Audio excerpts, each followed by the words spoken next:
भारतीय राज्य व्यवस्था में संविधान में हमने कल 15 तक क्वेश्चन कराए थे। इसके आगे हम देखते हैं फिर आगे, और सभी लोगों को उसी तरह कमेंट में आंसर देना है। ठीक, देखो पहला क्वेश्चन है 16 नंबर क्वेश्चन है, वेवेल योजना की असफलता का मुख्य कारण क्या था? आप लोगों ने वेवेल योजना पढ़ा होगा। वेवेल योजना की असफलता का कारण क्या है? पहला ऑप्शन है ब्रिटिश सरकार से समर्थन का अभाव। दूसरा ऑप्शन है कांग्रेस तथा मुस्लिम लीग के मध्य सहमति न हो पाना। तीसरा ऑप्शन है पाकिस्तान की मांग के लिए मुस्लिम लीग का बड़ा अड़ा रहना। और चौथा ऑप्शन है उपरोक्त में सभी। तो वेवेल योजना का असफलता का कारण क्या था? वेवेल योजना क्या थी? वेवेल योजना, आपने वेवेल का नाम सुना होगा। जब अंतरिम सरकार बनी थी तब उसमें जो अध्यक्ष था कौन था? वेवेल। ठीक, तो इसका आंसर क्या हो जाएगा?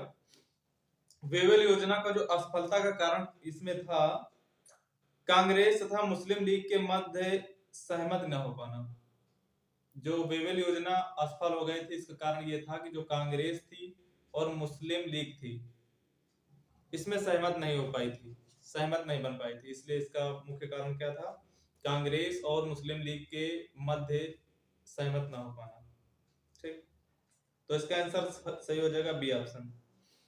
इसके बाद है क्वेश्चन नंबर 17। देखो 17 में कहा गया कि भारत का संविधान 26 जनवरी 1950 को प्रख्यापित किया गया था क्योंकि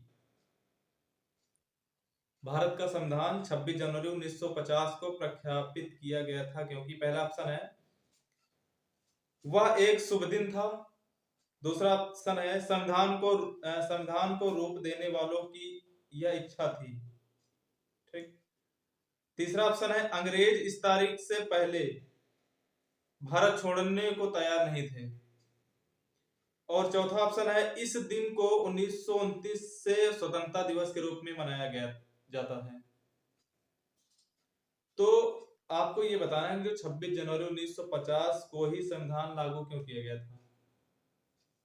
वैसे इसमें चारों ऑप्शन में कुछ मिस्टेक है। ठीक, तो आपको पता है कि 26 जनवरी 1950 को ही संविधान लागू क्यों किया गया, मतलब इसको लागू क्यों किया गया था? क्योंकि जो संविधान है 26 नवंबर को ही बनके तैयार हो गया था। 26 नवंबर 1949 को ही बनके तैयार हो गया था। ठीक, तो ये जो 26 जनवरी 1950 को ही क्यों लागू किया गया था? तो आपको पता है कि इससे पहले 26 जनवरी 1930 में 26 जनवरी 1930 में मनाया गया था। क्या मनाया गया था 26 जनवरी 1930 को? तो 26 जनवरी 1930 को मनाया गया था पूर्ण स्वराज दिवस। पूर्ण स्वराज दिवस मनाया गया था, इसलिए 26 जनवरी 1950 को ही संविधान लागू किया गया था। ठीक, तो इसमें जो आंसर है इसके सारे ऑप्शन गलत हैं।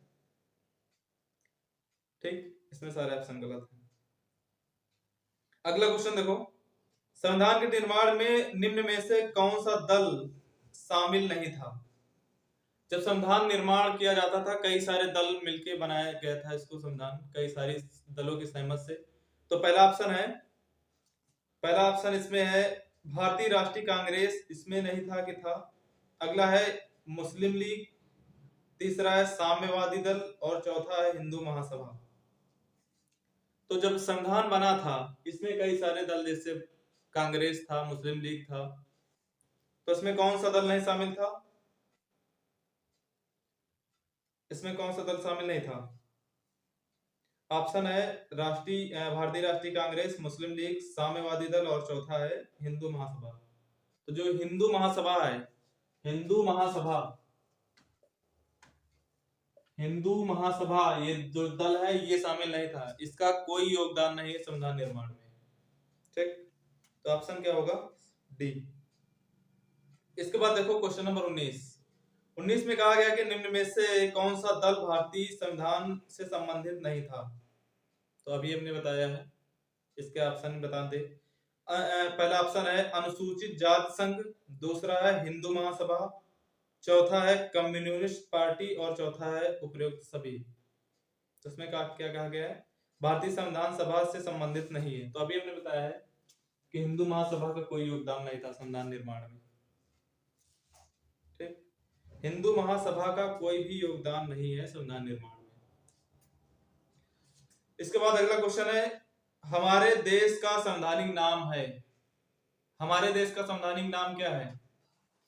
पहला ऑप्शन है भारत, दूसरा ऑप्शन है भारत अर्थात इंडिया, तीसरा ऑप्शन है हिंदुस्तान और चौथा ऑप्शन है आर्यवर्त।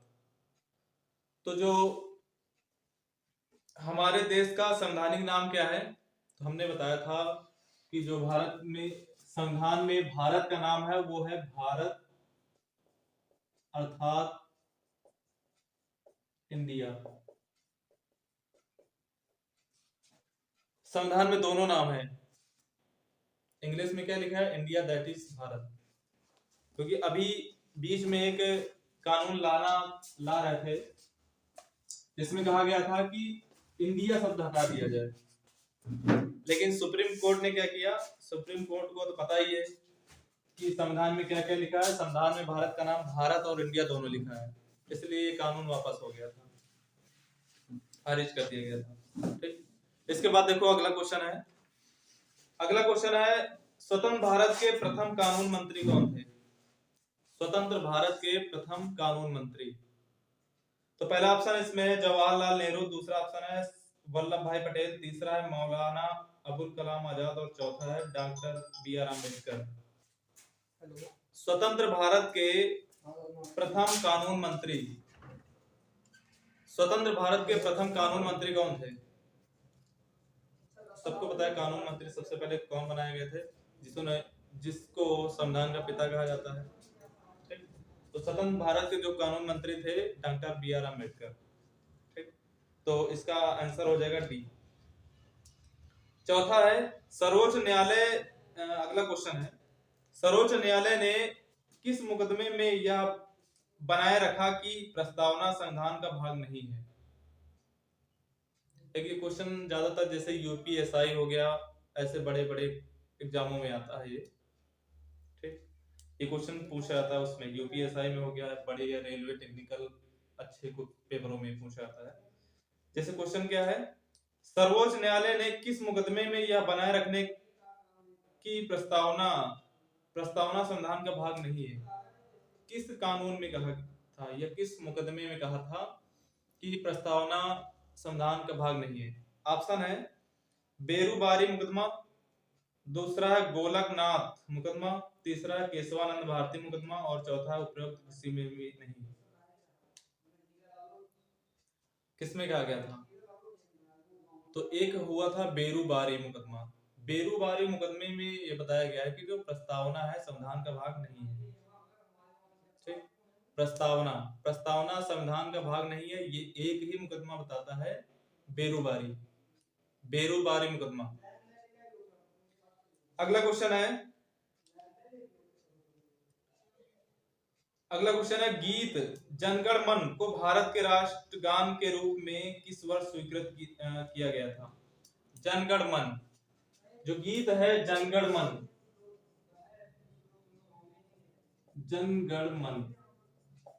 ये जो गीत है इसको राष्ट्रगान के रूप में कब स्वीकृत मिली थी?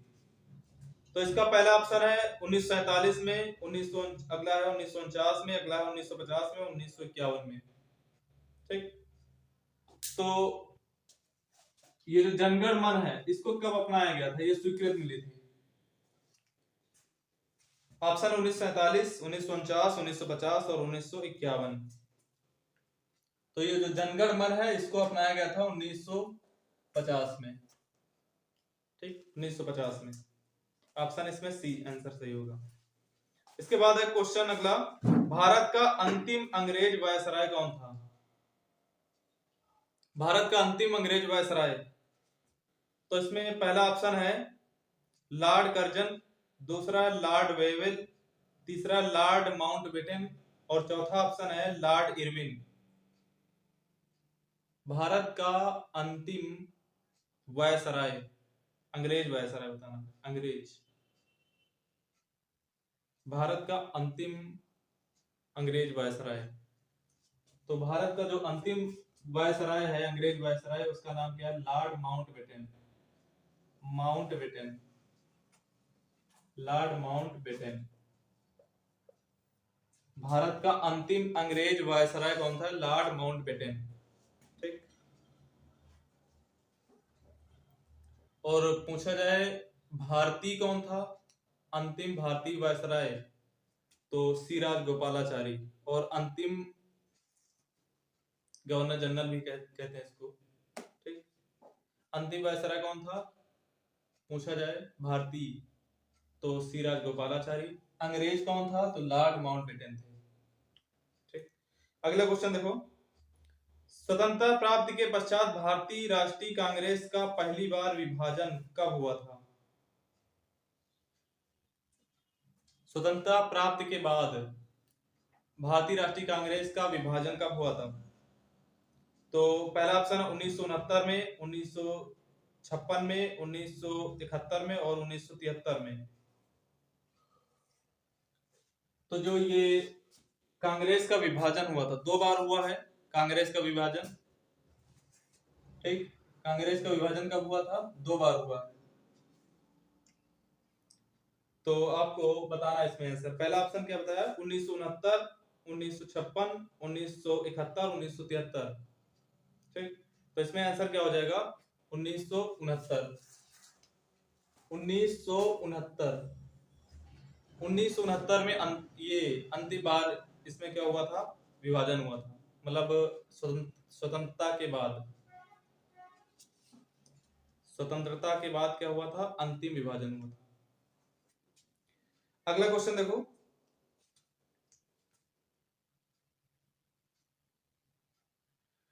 ये आपका स्रोत से क्वेश्चन है। अगला क्वेश्चन है, इनमें से किसका सबसे अधिक प्रभाव भारतीय संविधान में आपातकालीन उपबंध के ऊपर है? पहला ऑप्शन देखो, भारत सरकार के अंतिम अधिनियम 1936 का। दूसरा है जर्मनी के वेमर संविधान का। तीसरा है संयुक्त राज्य अमेरिका का। और चौथा है कनाडा का। तो हमने कहा है स्रोत 60 देशों, लगभग 60 देशों के संविधान से थोड़ा थोड़ा लेके बनाया गया भारत का संविधान। ठीक। तो आपको बताना है कि जो इसमें आपातकालीन उपबंध, आपातकालीन उपबंध किस देश से लिए गए थे? तो सबको पता है कि आपातकालीन उपबंध लिए गए जर्मनी, जर्मनी के संविधान से, जर्मनी के संविधान से लिया गया आपातकालीन उपबंध।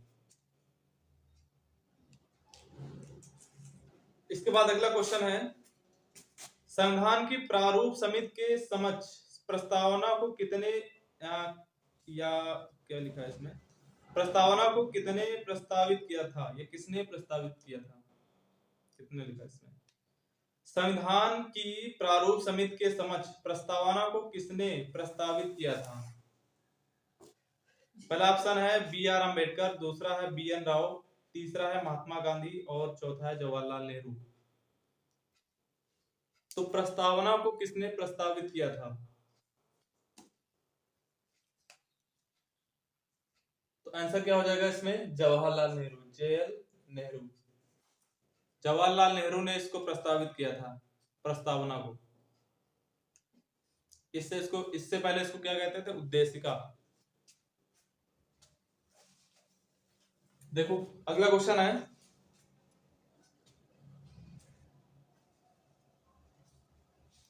इसके बाद है अगला क्वेश्चन कि प्रस्तावना में उपयोग किए गए शब्द समाजवाद और धर्मनिरपेक्ष।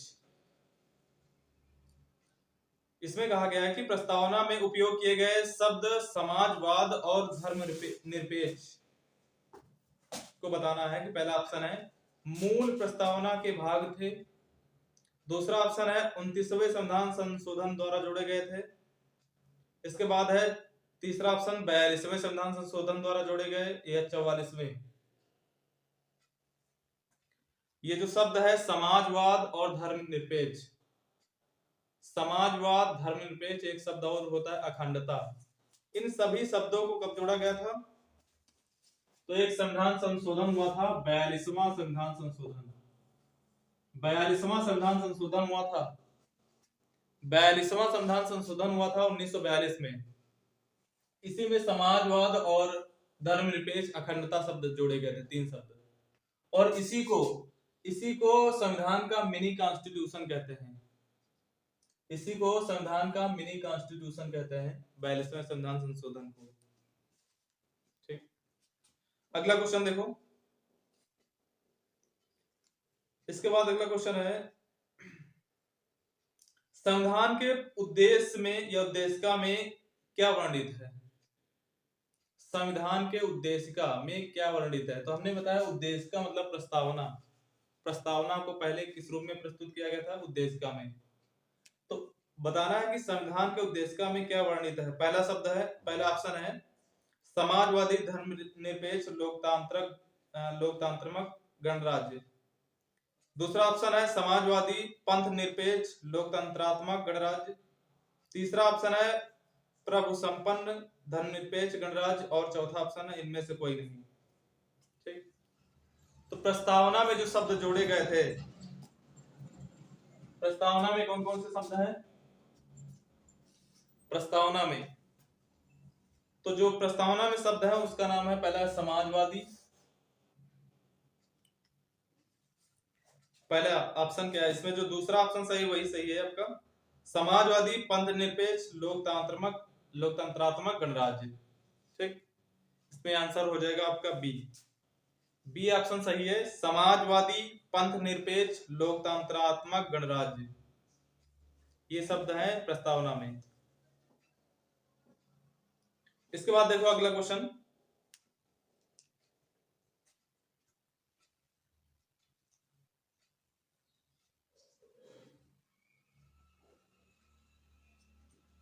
अगला है, इनमें से कौन सा जुलाई 1946 में गठित संविधान सभा के सदस्य नहीं थे? संविधान सभा के सदस्य नहीं थे। जुलाई 1946 में जो संविधान सभा बनी थी उसमें सदस्य कौन नहीं थे? पहला ऑप्शन है डॉक्टर राजेंद्र प्रसाद। दूसरा है के एम मुंशी। तीसरा है महात्मा गांधी। और चौथा है अबुल कलाम आजाद। तो संविधान सभा में कौन व्यक्ति नहीं थे?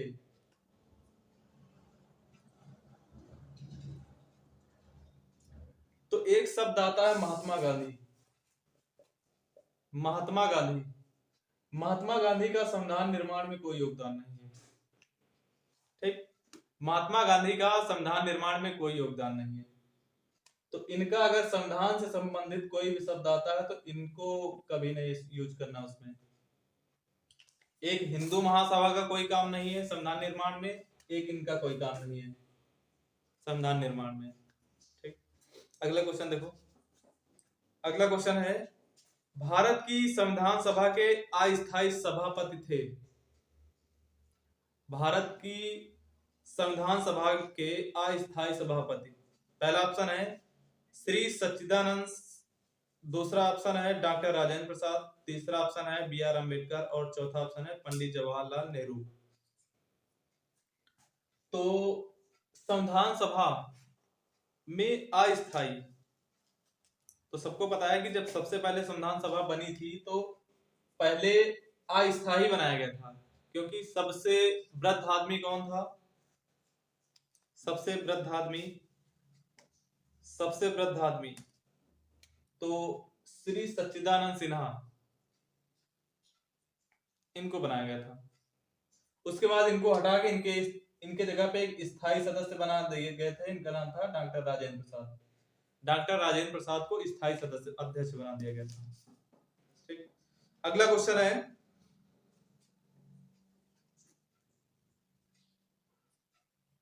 अगला क्वेश्चन है निम्नलिखित में से कौन भारत की संविधान निर्मात्री सभा में संवैधानिक सलाहकार थे?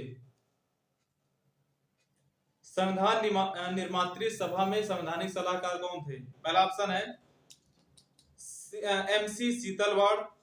दूसरा ऑप्शन है के एम मुंशी। चौथा ऑप्शन है या तीसरा ऑप्शन है जवाहरलाल नेहरू। और चौथा ऑप्शन है इसमें बी एन राव। संविधान निर्माण में जो संविधान सभा बनी थी इसमें संवैधानिक सलाहकार कौन थे? संवैधानिक सलाहकार काफी ज्यादा पूछा था। संवैधानिक सलाहकार कौन थे? तो B N Rao. B N Rao. B N Rao, इनका फुल फॉर्म नाम है बिनेगल नरसिंह राव। ठीक, तो ये संविधान सभा में संवैधानिक सलाहकार थे। इसके बाद देखो अगला क्वेश्चन है, एक लास्ट क्वेश्चन है आज का। मान लो 11 दिसंबर 1946 को किसे संविधान सभा का स्थायी अध्यक्ष चुना गया था? संविधान सभा के 3 बैठकें होती है, एक 9 दिसंबर, एक 11 दिसंबर, एक 13 दिसंबर। ये तीनों बहुत इंपॉर्टेंट हैं। तो इसमें क्वेश्चन है कि 11 दिसंबर 1946 को किसे संविधान सभा का स्थायी अध्यक्ष चुना गया था? क्योंकि हमने बताया पहली हुई 9 दिसंबर को, जिसमें अस्थायी बनाए गए। 9 दिसंबर को अस्थायी बनाए गए, 11 दिसंबर को स्थायी बनाए गए। कौन बनाए गए थे? डॉक्टर राजेंद्र प्रसाद। डॉक्टर राजेंद्र प्रसाद को। ठीक, तो ये चैप्टर है मान लो आपका पहला संवैधानिक विकास से। ये संविधान का जो पहला चैप्टर आपको पढ़ना होता है संवैधानिक विकास, उसमें जो आपके हिस्ट्री से या आधुनिक भारत से कुछ जुड़े हुए क्वेश्चन होते हैं, उनसे क्वेश्चन थे ये। अब इसके बाद हम आर्टिकल 1 से लेके चालू करेंगे, इससे जो क्वेश्चन बनते हैं आगे आर्टिकल में। ठीक, तो इसके बाद हम पढ़ेंगे आर्टिकल 1 से चालू करेंगे, और जो भी आर्टिकल इंपॉर्टेंट है वो सारे क्वेश्चन करेंगे संविधान के। और ये आपका टॉपिक वाइज, जैसे आपका पहले नागरिकता हो गया, फिर मौलिक अधिकार हो गया, फिर राज्य के निर्देशक तत्व हो गए, और पंचायती राज हो गया। ठीक, तो इन सारे चैप्टरों के क्वेश्चन हम करेंगे। ठीक, और बाकी सभी लोग क्या करेंगे, जो वीडियो है इसका लिंक आप लोगों को व्हाट्सएप में आपको स्टेटस लगाना है। ठीक, शेयर करना सभी जगह पे, और ज्यादा से ज्यादा लोगों को जोड़ना है। हमने कहा था कि आपको संविधान का या किसी भी चैप्टर का प्रैक्टिस यहाँ पे हम करा देंगे। ठीक, तो आपको किसी भी चैप्टर वाइज का प्रैक्टिस नहीं लेना है, यहाँ पे हम खुद करा देंगे सारे क्वेश्चन।